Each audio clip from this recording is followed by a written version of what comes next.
You better roll them dice. You never know if it could change your life.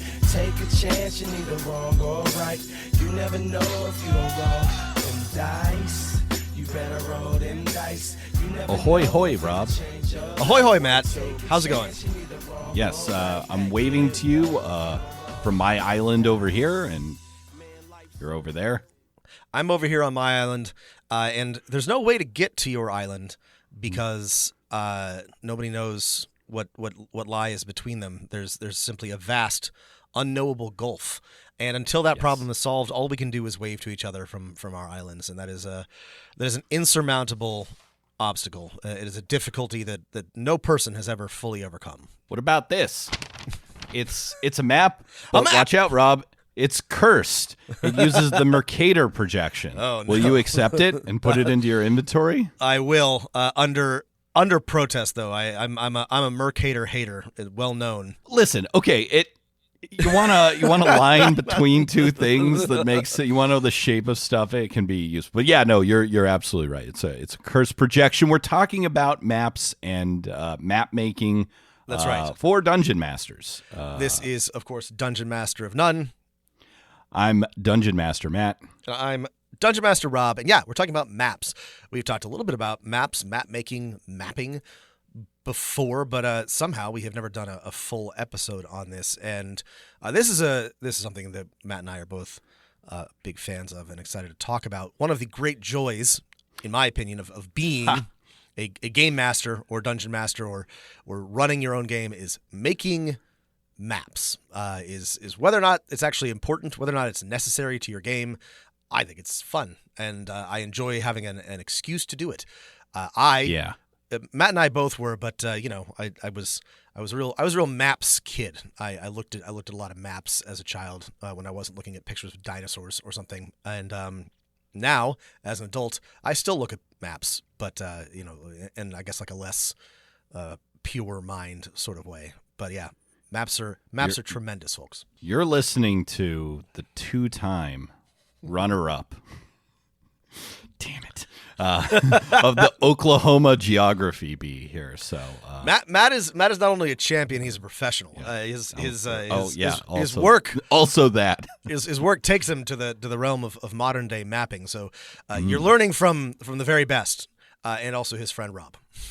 Yes, but I mean that was actually his friend Rob. That's also Matt's first point. Is that is the joy of map making? It's like, listen, this is one of those things that you only need to pay attention to this if it's fun to you, and if it's not fun to you, then just maybe listen and enjoy the episode. Let some of our joy infect your cold, non-cartographic heart. I mean, who doesn't love looking at maps? Some people, I guess, but I do. Actually, this is really funny. It's always funny. There's some fantasy authors, right, that like clearly don't like maps, and that blows my mind. This is really funny. Actually, I remember this. I think it was for one of my games I was running, and I can't remember what it was now, but a game with an established setting, and I was playing with some new players, and I was like, "Would you like to see a map?" And one of them was like, "No," and I was like, "That's fine." What? You don't want to know. Okay. You don't want a map of this fantasy realm. That's okay. That's not interesting to you. I just like the firmness of the no. Some people, to be fair, Matt, suck. No, I'm just kidding. We've seen a lot. No. I want to extend generosity here. Yeah. You and I have seen a lot of fantasy maps. We've read a lot of fantasy books, and I do love a map in the front of the book. Some of those maps are pretty bad. Some of those maps maybe would be better off with no maps. So I understand maybe if you read a lot of fantasy and you haven't been reading good fantasy with good maps, and you're like, God, another fantasy map, I can't do it. So that I genuinely do sort of understand, but I have an infinite capacity to give maps another shot, even though I can and will name some pretty bad fantasy maps. The concept I think is good. I like having something to look at, Yeah, no, I think, I do too. I think this is maybe our first tip is that, I don't know, think of one of those fantasy series where the map is just overwhelming, and maybe think of your experience where the map turns you off, and think about what you want to include on your map when you hand it to your players. Like even maps that I think are like kind of good, like the basic Westeros map from Game of Thrones. We love it's a good map. Yeah, it is, but like for maybe people at a certain level, like there's too much information the first book, right? And there are some people who like that extra information, but there could have been a second version that's just like, here's scaled down 5 main locations, right? You that don't are need to mentioned know in the first book. Where Dorne or Old Town or until the 5th book is. Yeah, until like the 4th or 5th book. Like, that's interesting to know, but you don't need to. This doesn't need to be on the map. Back to what you were saying at the beginning. Like, even if this isn't exciting to you, there's a broad range of like how you can approach a map. And I used to enjoy doing a detailed map for like all of my custom settings, all of my homebrew. And I don't always do that anymore.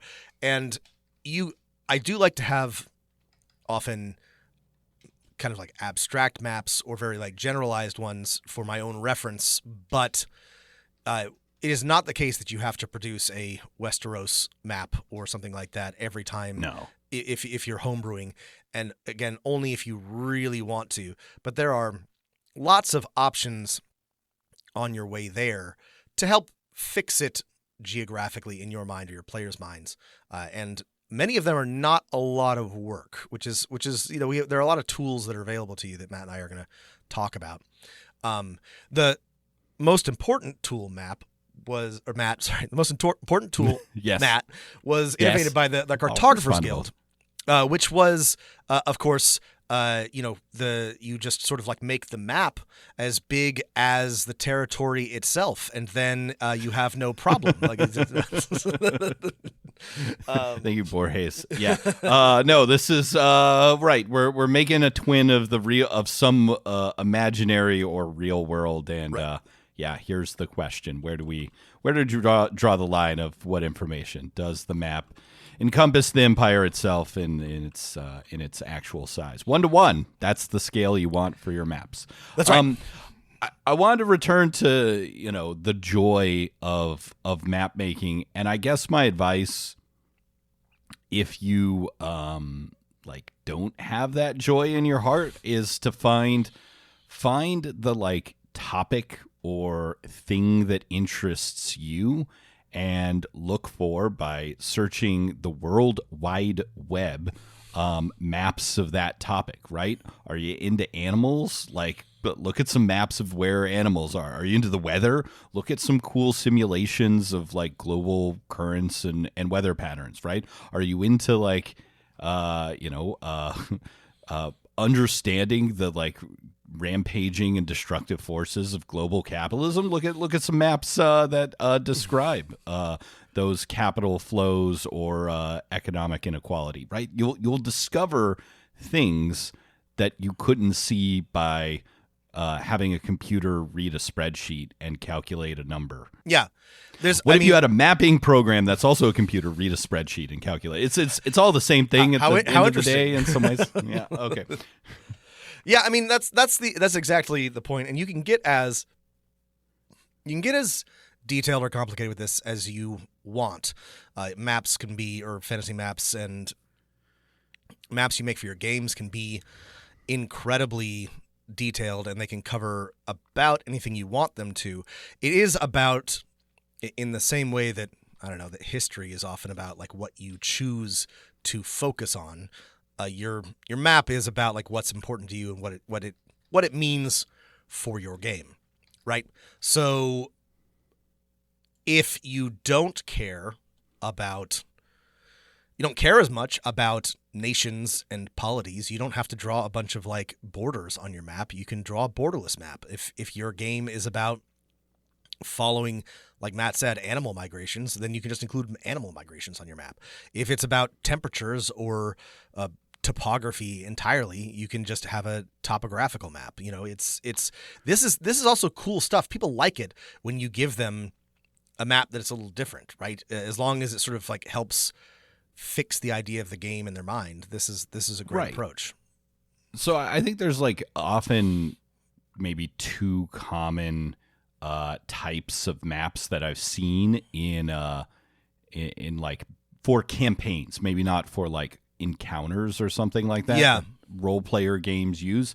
And usually there's one that's like done in a highly stylized way that shows like cities and locations and ruins to explore, and it often has hexes. And there's another one that's like a map of the whole world with political boundaries, right? Yeah. Yeah.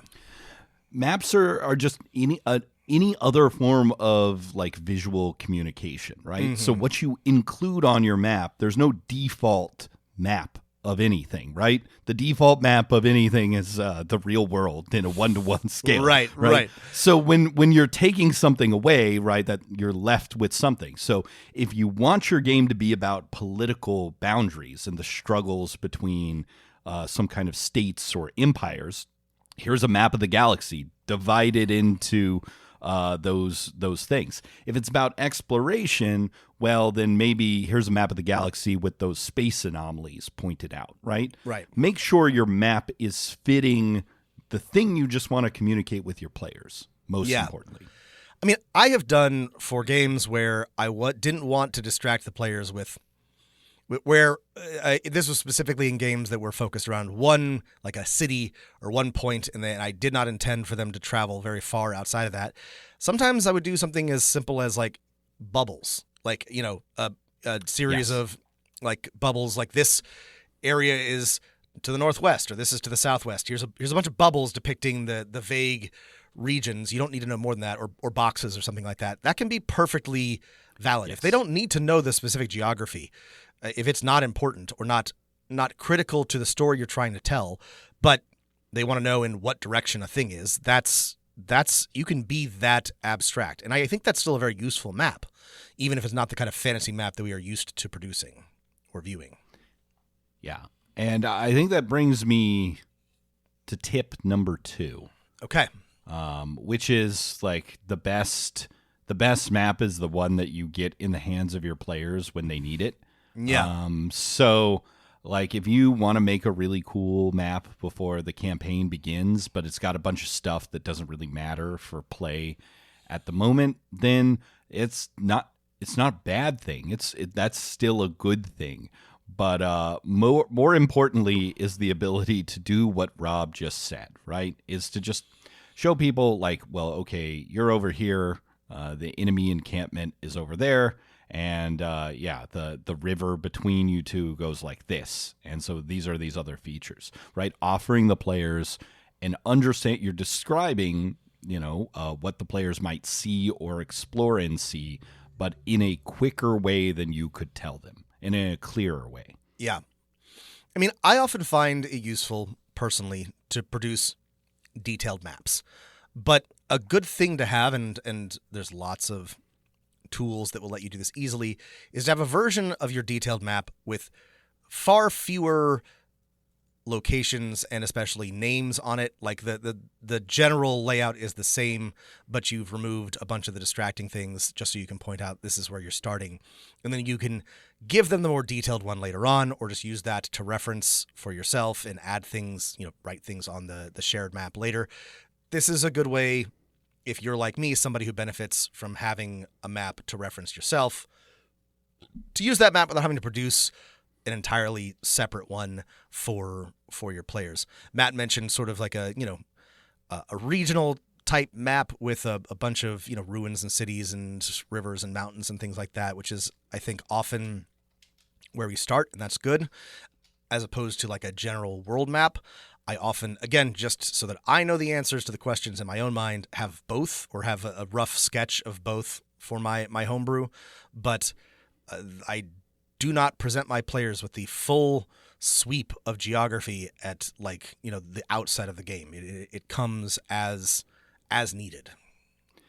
Also, related to this, tip number 3 is that you got to make sure the map is appropriate to the choices that you are prepared or ready to improvise to your players.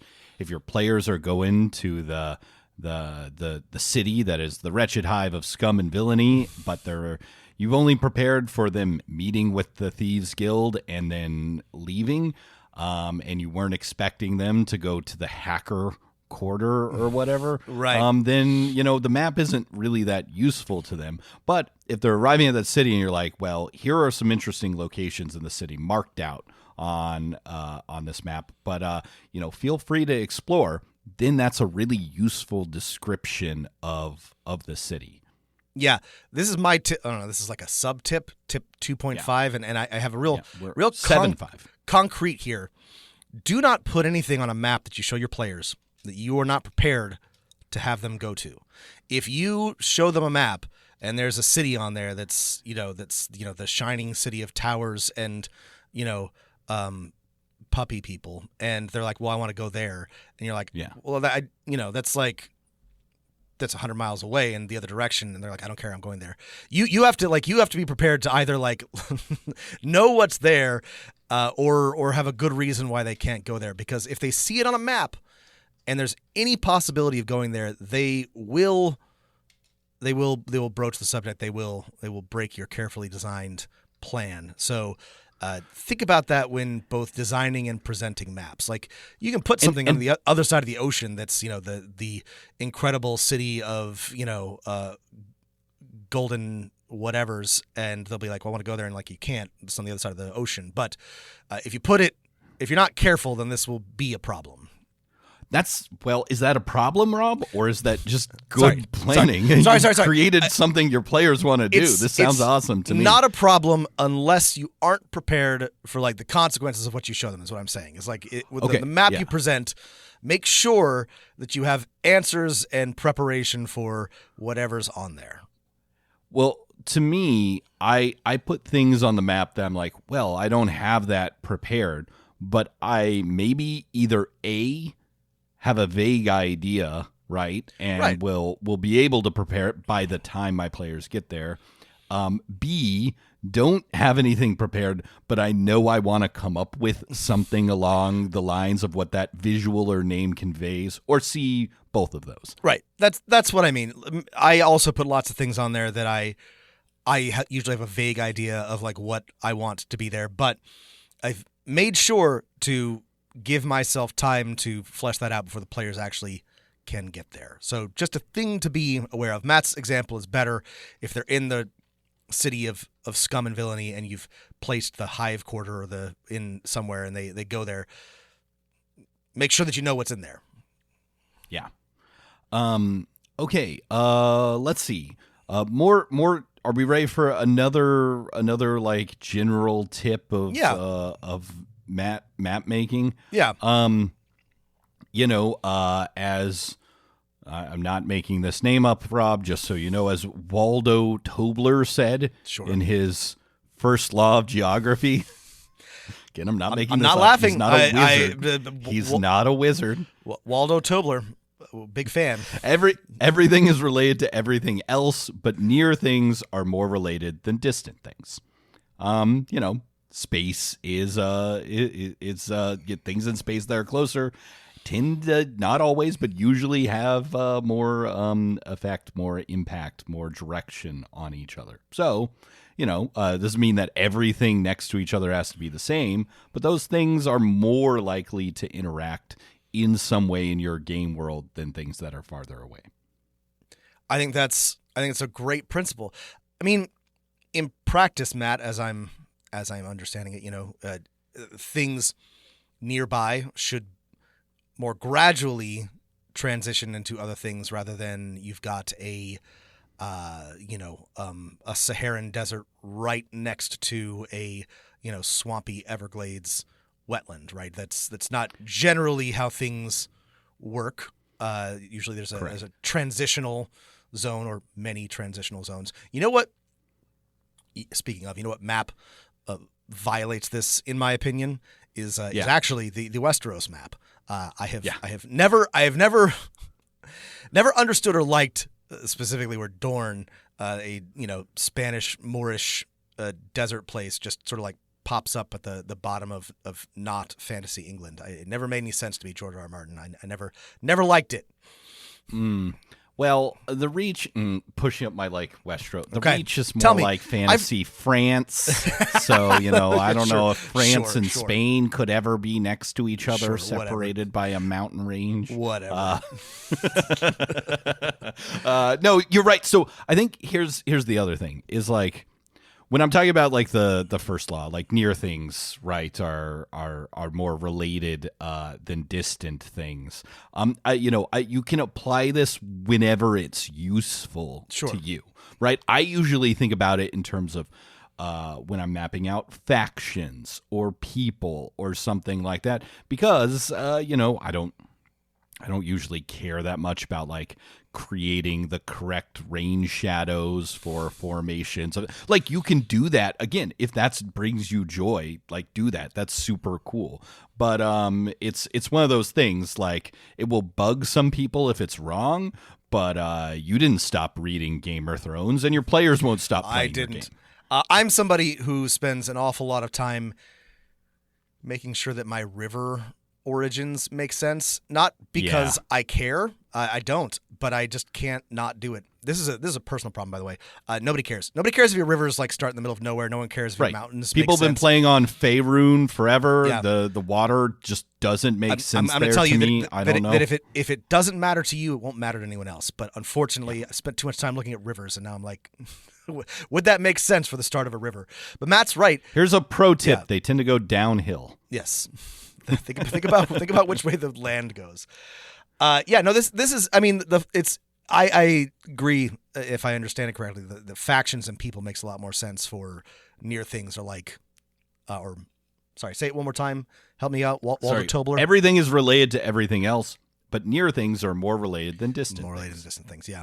I think that's a very good principle. I think it's a good way to just think about how you're putting your map together. The other thing is if you're worried about accuracy or anything like that, whether your game is sci-fi or contemporary or in the past or fantasy, you should not. You right? should not be. If you do get a river wrong, right, or something like that, and players are like, how does that work? Shouldn't the rivers flow this way? Which, again, 99% of the time you won't. No one the will great understand opportunity that, is, that is pretty weird. I wonder what's going on there, right? That's right. But here's my broader tip is that one fun way, right, is in any fantasy book, right? We have in Tolkien, we have a map of Middle Earth that is definitely more accurate than the hobbits have in the start of their journey, and that's fine because it's making sense to us. I think the better analogy is the map that was at the beginning of the original edition of The Hobbit, which is weird and has a hand on it, and the mountains are just kind of a straight line and stuff like that. So if possible, if you feel if it brings you joy, get into using an in-world map. Yeah. Right? Yes. Here is the map that your players bought at the map shop or the bookshop or found in the dungeon. Actually, this is a great example. Something that I've done for my Daggerheart game. Motherboard, the campaign frame comes with a pretty good map, a very detailed map, which is nice. It doesn't have very many labels on it either, which allows you to put a bunch of stuff there. But I also have this. I was gifted a neat little book with comes with little stamps, so that it has pre-made maps, and you can just sort of use the stamps to make a little map out of it. And I've created a in-game map that is much more in-universe, in-world map that is much more rudimentary than the very detailed Motherboard one to give to my players. They have seen both, but they can reference the one, and I'm like, this is the one that you have access to because mapping is a lot less thorough, or a lot fewer maps are available to you. There's a lot of different ways to approach this, and this rescues you from having to have a cartographer level map for your game if that is not a thing that brings you joy. Yeah. Look at any historical map that's produced by any culture, society, civilization, including the one you're in right now. And there are parts of that map that have a high degree of precision, and there are parts of that map that do not. Maybe there's a high degree of precision for one type of information, like coastlines. Okay, sure, our in-world maps are very precise for coastlines, but you look at some of the data that's on that current map that you have. Oh, turns out that's not very accurate for some places, right? So think about like giving your players an in-world map, and maybe they start either in the middle or on the edge of where that precision was. And then as you go out either in one particular direction or in many directions, right, things might get stranger because they actually are, because again, it's speculative fiction oftentimes, right? Things get more blank, and they often get more wrong. It's okay to, this is a useful way to cover your own tracks, or just a useful way to like surprise your players, right? To have this sort of only sort of half accurate information, because that's how maps work in the real world. Yeah, I just enjoy doing this, but it's wonderful to look at European maps from like the 15th, 16th, 17th century during the so-called age of exploration, age of sail, and they will have, exactly like Matt has described, usually a pretty accurate Europe. And then they will often have very like increasingly abstract or just wildly incorrect depictions of other continents. Sometimes the guess is good.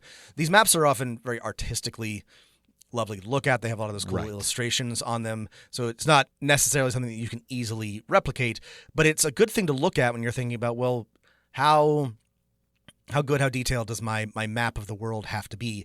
And the answer is not necessarily a lot. It doesn't have to be super detailed to be realistic, and you can include everywhere that your players might like to go, but it can just be kind of what an in-game guess would be like, and that would, this is again realistic, true to life. Yeah, I would say 2 examples of this if you want to like look at one of these is, so okay, you could look at any of the, Mappa Mundis out there. Mappas Mundi? I don't know. It's Latin. Mappa Mundis. Can you Mappas conjugate Mundis? it, Rob? I don't know. Actually, What now is that I the think about it, I don't know. conjugation? Yeah. Mappai. Yeah. Those are good though. Those are always fun. Plural Mappae Mundi with the AE. How do you pronounce that AE? Mappae. Mappai. Okay, we're getting distracted. Mappai Mundi. So look at any of those, right? The Hereford, what have you. My absolute favorite of these is the Catalan Atlas by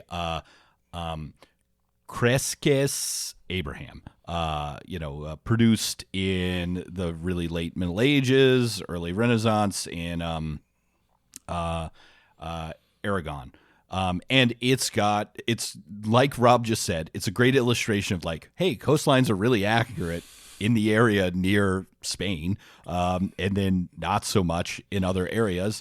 And there's like really cool details, and they're really interesting. Some of them are, really accurate, right? There's this depiction of the Empire of Mali and, like gold that's really quite accurate. And then there are other parts of the world where there's crazy stuff on there that's not very accurate. And that's a great example of this. Aladrassi's world map is another similar one, but with less illustrations. We'll link to these in the show notes. These are fun. These are fun to look at. These are great for inspiration if you're running a fantasy game. I love this stuff. Okay, so I would say, use an in-world map. It makes more sense for your players, and it helps them get in the decision-making head of their characters. There's no, you wouldn't give your players a list of every adversary in their game. So right. Don't give them the world's most perfectly accurate map. And the other option here, and it's going to lead into a broader tip, is let your players do the mapping, right? This goes back to the genesis of war games and of role-playing games, which is, you might have a vague idea, but this is especially useful if you're using a systematized exploration system like hexes, where they're filling in, they move to a hex, they fill in what's in the next 6 hexes around them as they go through things, right? And then you can always put things that they know about or can see farther off in the distance where there's some blanks between them and there. Let them make the map. And if they're, I would say, really into it, if you have one player that's really into it, you could have them like actually draw the map. Yeah, this is what I've been doing with my Mothership game. There's a couple of landmarks, I guess. I mean, the players are exploring a vast graveyard of ship debris, so there's not a lot of I don't have to put rivers or mountains or anything, but as they go hex to hex, it's like, what's in here?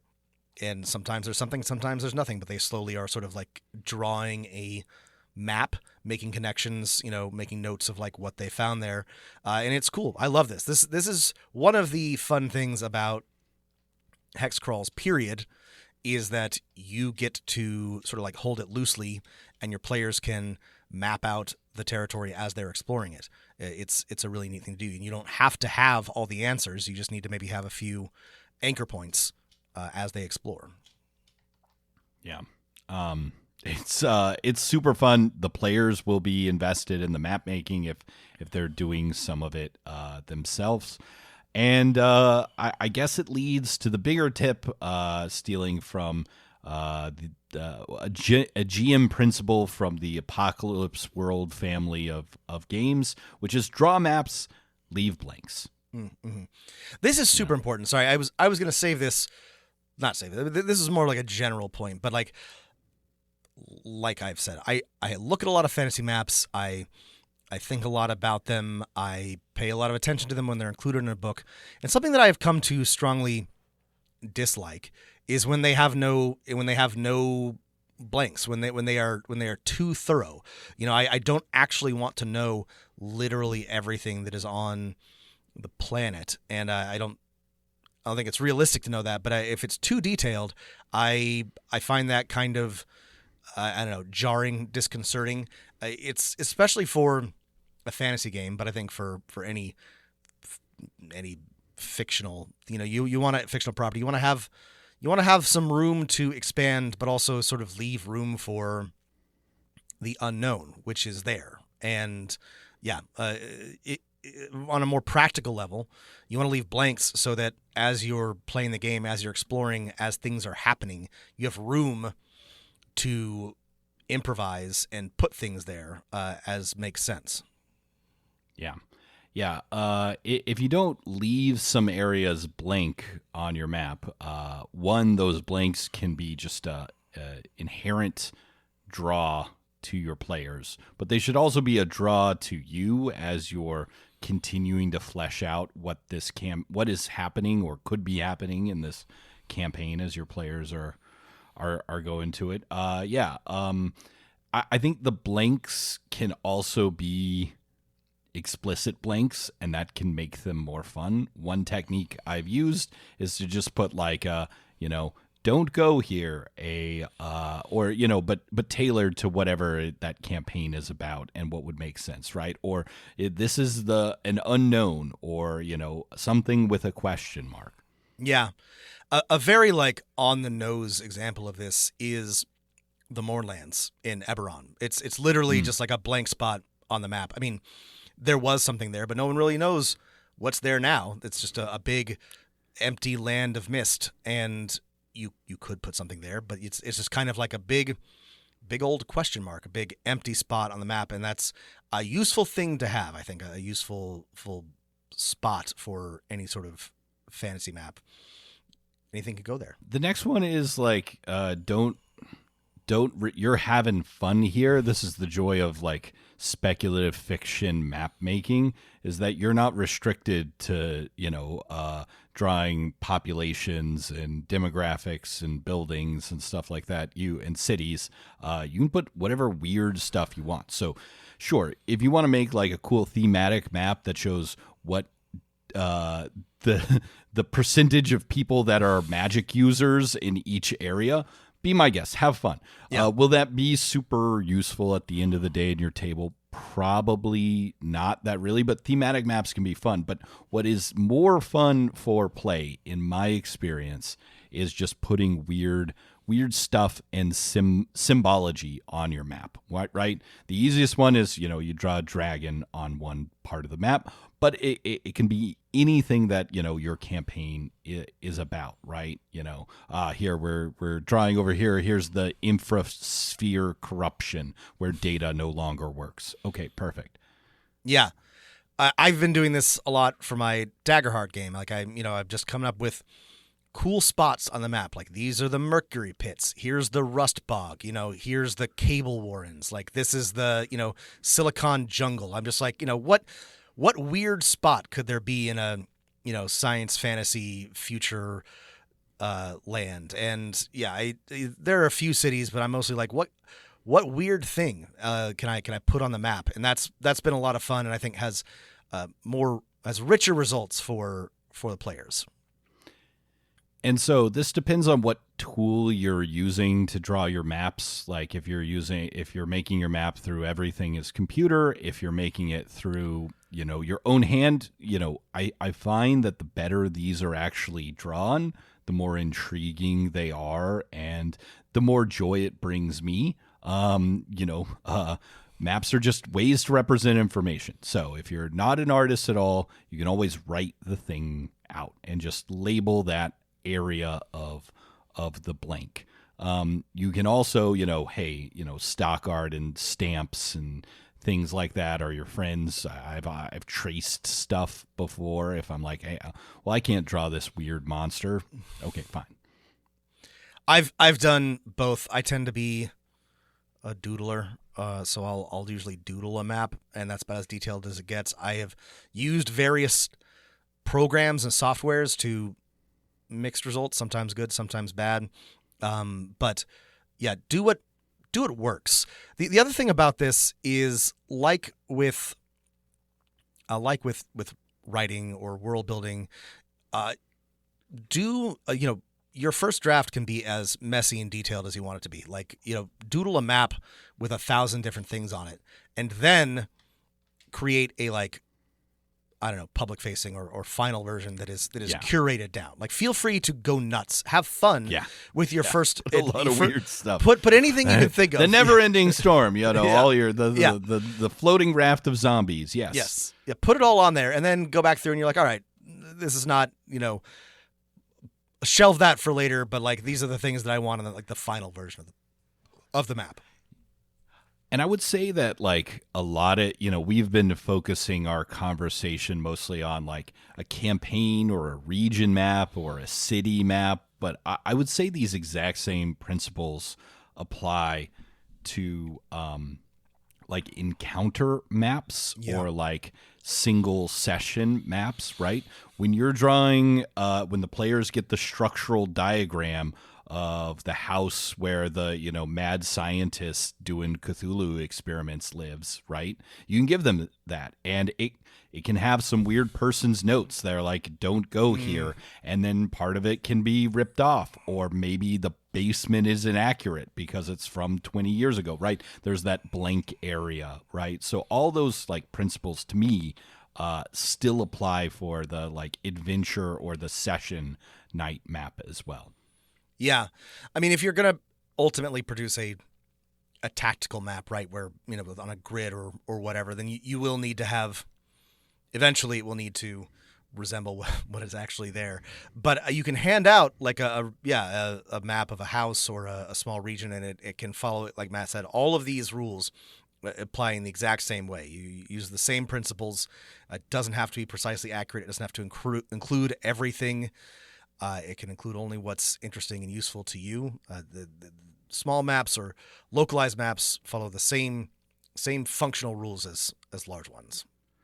I would say probably, Rob, if I had to guess, 75% of our listeners have given their players some kind of map of a city or region as they like arrived at that place or on their way there. I would say maybe 10% have given their players a map of like, here's the corporate headquarters. Here's here's a map of the dungeon you're in. I would encourage you to try it just as as an experiment to see how it shapes your players' play and see if it actually brings them deeper into engaging with like what's going on. Because if they're dungeon crawling and they get a map of a section, they're going to be really excited and they're going to make different decisions than they normally would. And sometimes like more engaged decisions with more informed choices. And again, keep in mind those principles of like there's still going to be some inaccurate stuff and some blanks and stuff, but they're going to have a lot of fun. Try it. Try it.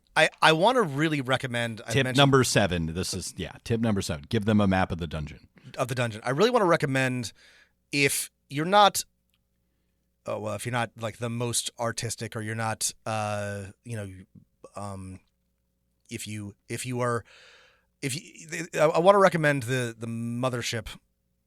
In the Warden's Manual, there's a mapping system, and it's essentially you're just connecting boxes to each other, right? The boxes are oriented, and you have little like mapping symbols for this is connected by a dotted line, which means you have to go through an access tube, and this is a straight line, so you just walk through a corridor, and this means there's a lock in it, et cetera, et cetera. And because my campaign involves a lot of spaceships, they'll approach a spaceship, and I'll give them the map, which is just sort of like a series of interconnected boxes laid out in the rough layout of the ship. They don't know what's in each of them. They don't necessarily know how to get to each room, but they know the sort of like the rough layout. And then as they explore each room, I'm like, okay, this is what's in this one. You see doors going here. That really works really well for me. I can put that map together quickly, but it's still a very exciting thing to explore. It doesn't like impact their just because I haven't drawn the precise dimensions of every single room or of the spaceship they're approaching, doesn't impact their ability to imagine what it is. I've really enjoyed that. It makes my games go faster. It makes it a lot easier for me to depict it. And you can do this for like a haunted house or a dungeon or a regular ship or something like that. It's a very versatile tool. I think that's public in the Mothership somewhere, but maybe I'll link a picture of what it looks like. This is a really good tool. When I was talking about earlier about abstract maps, I think this is a really smart thing to get into if you want to produce more maps, but don't have a ton of time to prep for them.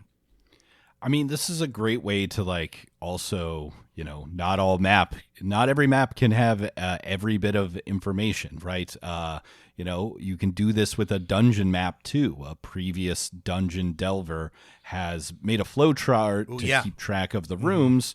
It doesn't really tell you that one room, has its own underground sun and a cavern and 4 warring tribes of mole people. And another one is a supply closet, but you can now track the flow between rooms, and players are going to enjoy that surprise. It works for all systems and for things that are like physical too, right? Maps of they encounter the gods, the map of the gods realm that they can't go to, but it's important to understand the relationship, the map of the cyber AI spheres that the hacker is going to go into. Yeah.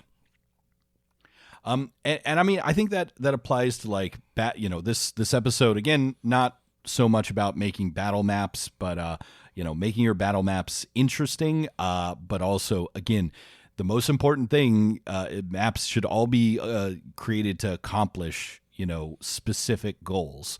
And for me, usually the specific goal of the battle map is keeping track of where everyone is, right? Not so much of is it looking aesthetically pleasing. Now, if I have time and a cool idea, like is it wonderful to print off a cool poster of a battle map or make something really detailed for my VTT?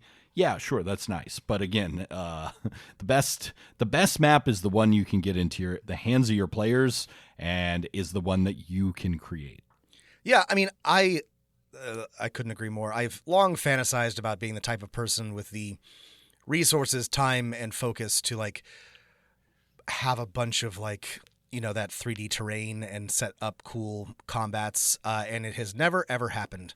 But I have had some incredibly thrilling tactical combats with just like I've drawn a bunch of different layers of this, you know, castle on this map and here's some you know, elevation symbols, just so that you know that some are higher than others. And that ended up being an incredible tactical combat because the players could see that they had what they needed, right? They could see where they were on the map and they could understand their relation to each other and to the enemies they were fighting. And that was plenty.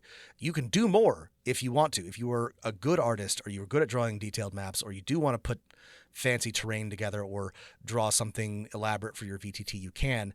But if you can't, don't let that stop you from making maps. To me, the more important principle is to add something cool or interesting to the encounter map, just as it's more important to add something cool and interesting to the adventure map or the campaign map than for it to take 10 hours. I too, like back to your Borges joke at the beginning, I always feel like Dwarven Forge and similar things that are like the perfect like miniature thing. It's like, hey, we're spending so much time here in this Dungeon Master Empire recreating everything one to one. Again, I can't knock it. I've played in games where the DM has had that, and it's so cool. But again, yeah, it's I don't have the time or the resources. That these things are really, even with the advent of like 3D printing, these things are still prohibitively expensive for most people in time as well, you know. Yeah. And storage space. Yes. For me, it's definitely like I don't have anywhere to put this shit. But like I love the idea of it, and I respect people who could make it work. But like don't. I once went to a friend's house. I'm like, went in through his garage, right? I was like, what's that? He's like, oh, that's just Dwarven Forge. I'm like, oh, okay. Well, no, I was wondering where it all lived. There we go.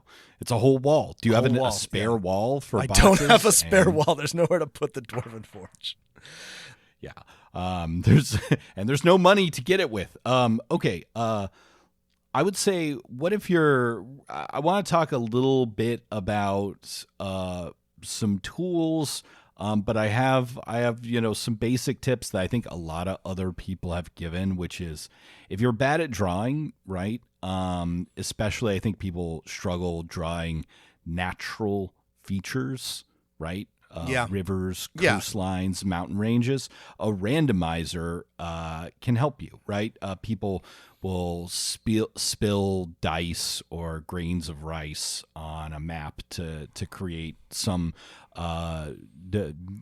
Humans are bad at being random, organic shape. You can also use like a computer program to create some kind of randomized system, or just kind of look at a bit of natural thing, whether it's a leaf or a twig or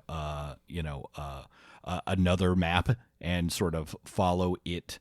As you look at it, there's a lot of good tools for this. We'll link some. There's some neat videos that do what Matt has described: spill some rice or dice, or drop something and then draw lines around it, and that's the outline of your continent. This works great. There's 1,000 different ways to do this. It's really fun. If you're struggling to come up with, if you keep trying to like doodle a map and it like doesn't look good, like Matt said, humans are not very good at randomizing. We'll do the same thing over and over again. So like, give yourself some help. Just either use a program or some other random element to take this out of your hands, and then you can start filling in. It's a lot easier, and I don't know, at this point, to me, a lot more fun to take a blank like image of a map and then fill it in, than to start completely from scratch.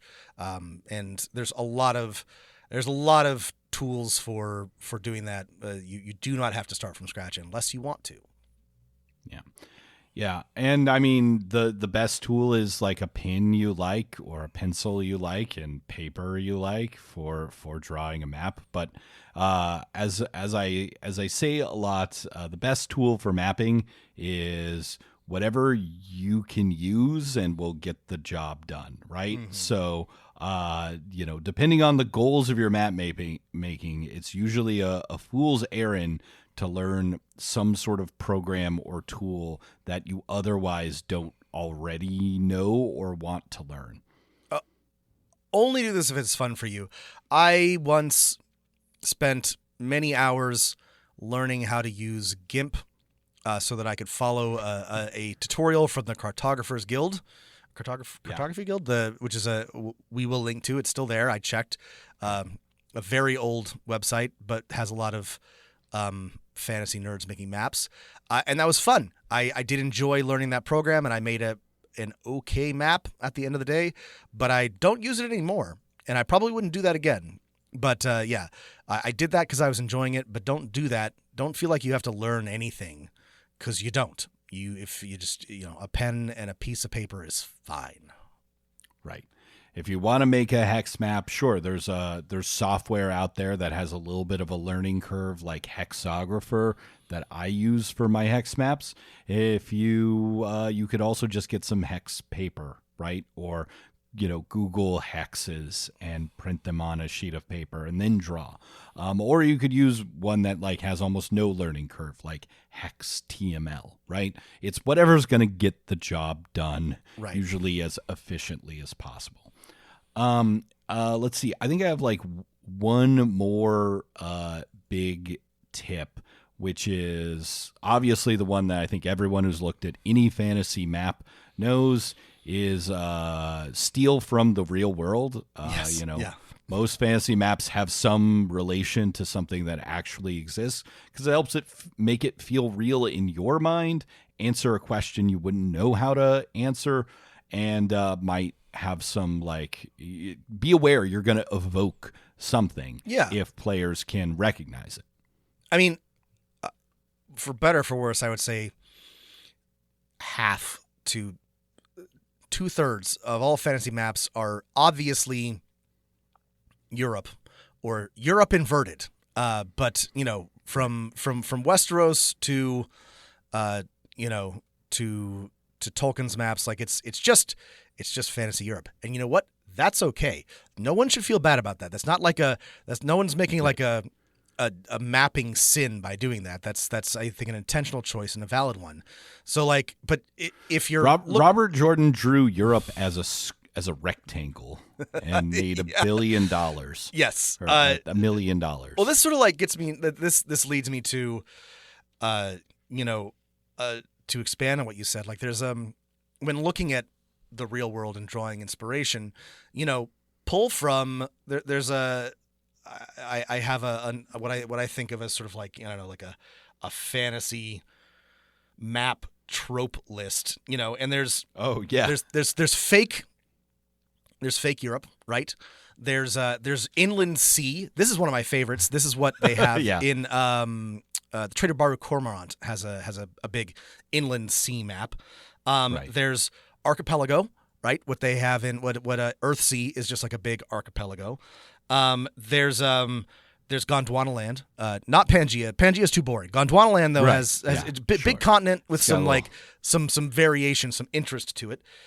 There's Big Valley is also a good one, and I actually lump Robert Jordan's in this, and this is actually one of my favorites because you depict the area in between some mountains, right? And it could be a huge area, but you're like, this is the spine of the world is up here, or the dragon's teeth are over here, and we don't know what's on the other side. I love this for a fantasy map, and this is what Robert Jordan did. He was like, here's the wetlands, or Randland, right? Yeah, and then some mountains over here, and we know there's stuff over there, but he never drew it. He was like, I don't, it's he was there. Not into maps. It's very clear. Yeah.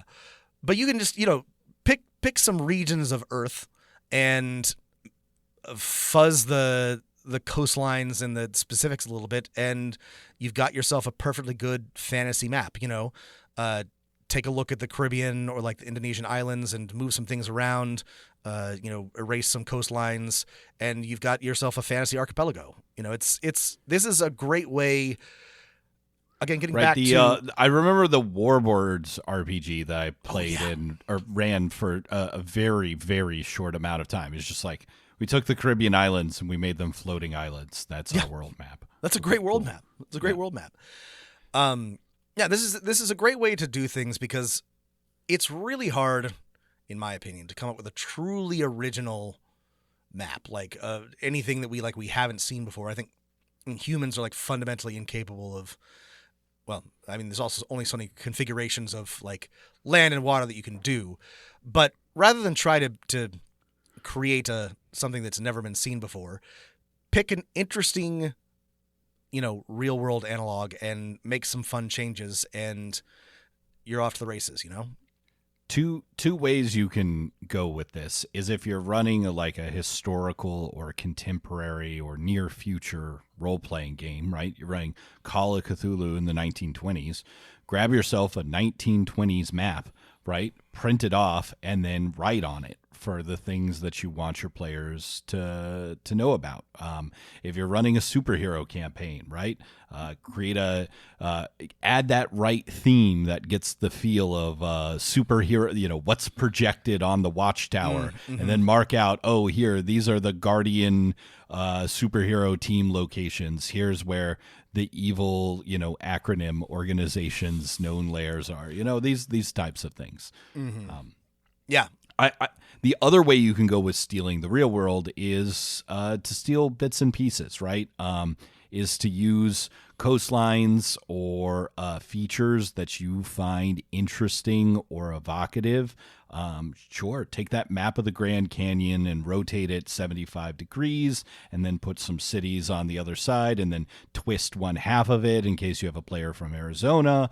And then, it's like, this cool exploration of this giant canyon with cities built all around it and inside it. And, cool, isn't this neat? Yeah, for Thunder on the Steppe, it was important for the campaign to have a steppe, right? So I was like, well, this is what the steppe looks like, which is basically just like a big stretch of grassland and, with some mountains here and there. And I was like, great, I'll keep that.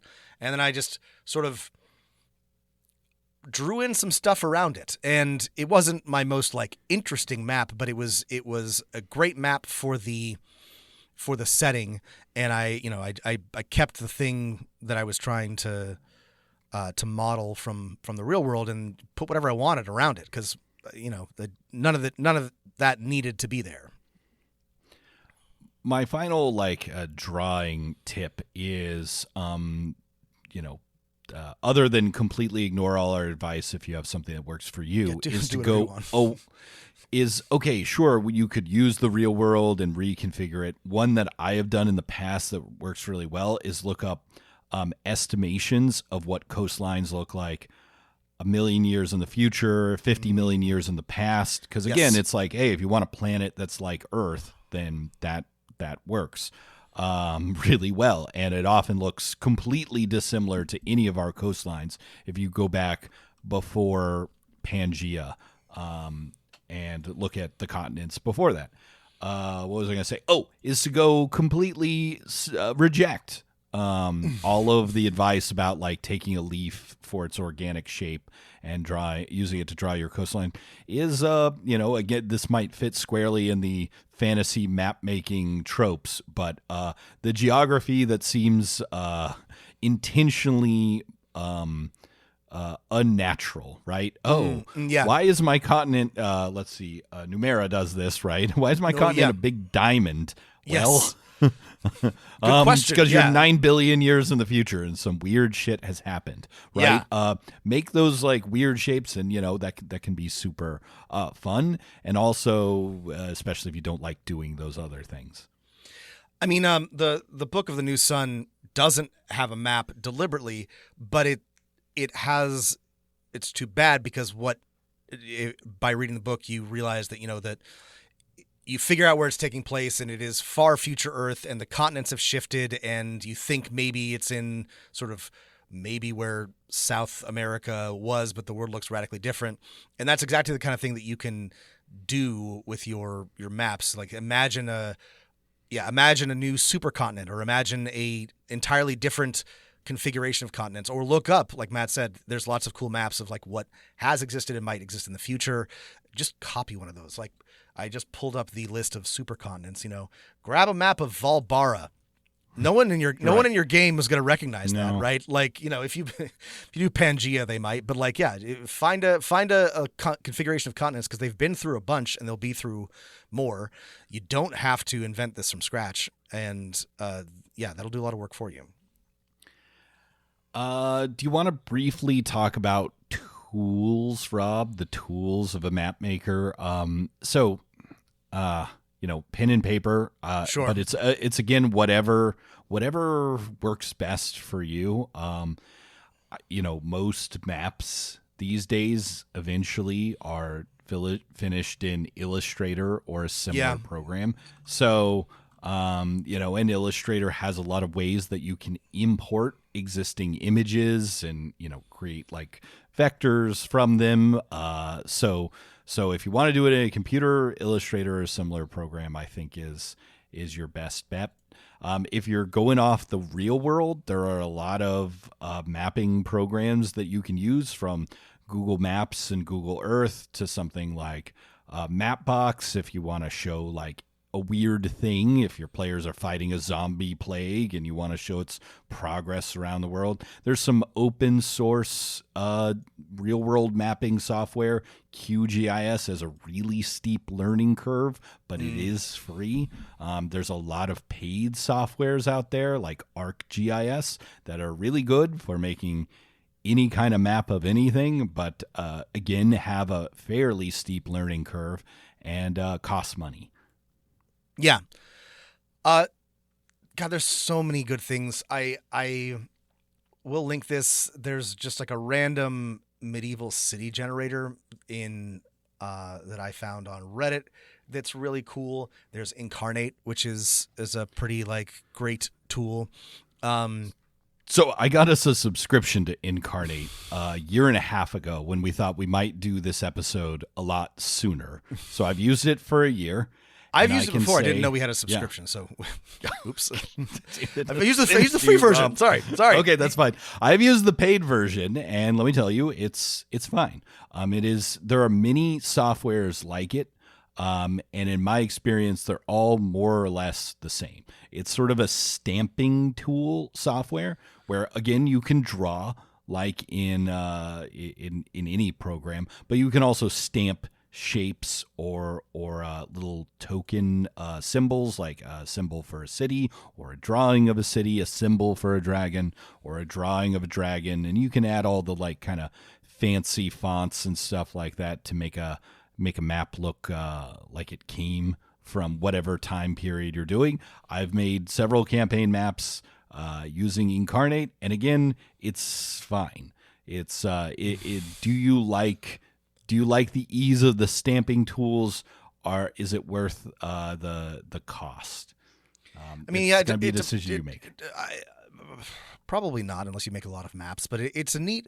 I mean, here's the thing. We mentioned this before, but like I love making maps. I love doing it, and I simply, no matter how many times I try, I can't really get into learning any of these map tools, even though they seem really cool. I use a little bit of Illustrator. I do, know how that works, but I'm usually just sort of like adapting a map that I drew, or adjusting, some details on a map that I borrowed, which is not to say that some of these other things aren't useful, but I guess like sort of my caution here would be don't get overwhelmed by like all the tools. We'll link some.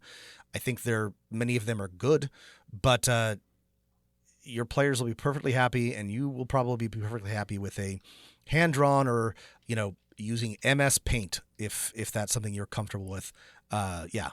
If you've got like an iPad and a drawing software, that's great. That's as good as anything else you're probably going to use, unless you want to get really detailed and fancy, which by all means go for. But don't let this overwhelm you. I say, because I have gotten overwhelmed by this in the past, trying to find the right tool to make the map that I wanted, and I should have just drawn it by hand. Yeah. No, I mean, some of these, there's some freemium ones out there. Incarnate has like a trial thing. It's $25 a year. I've also tried Dungeon Draft and found it to be more or less the same at the end of the day. I mean, the thing is, like, these ones take time because you've got to stamp each thing. You're usually, I think they are a good introduction to, like, honestly, even like GIS or Illustrator, because you're working with layers, right? So if you've never used any of those software before, where it's like, I have this screen with stuff on it, and then on one side is a list of my stuff, and the stuff can be moved up and down. That's fine. I've made maps before using PowerPoint because I was like, I need some shapes on something. Yes. Okay, perfect. And then print it off. Or Google Sheets if you want the free version. There is no best tool for using any of these. The only advice I can really give you at the end of the day is to try the free version of them. And if you enjoy them and it justifies the cost, get it. If it brings you joy for your map making. Yeah.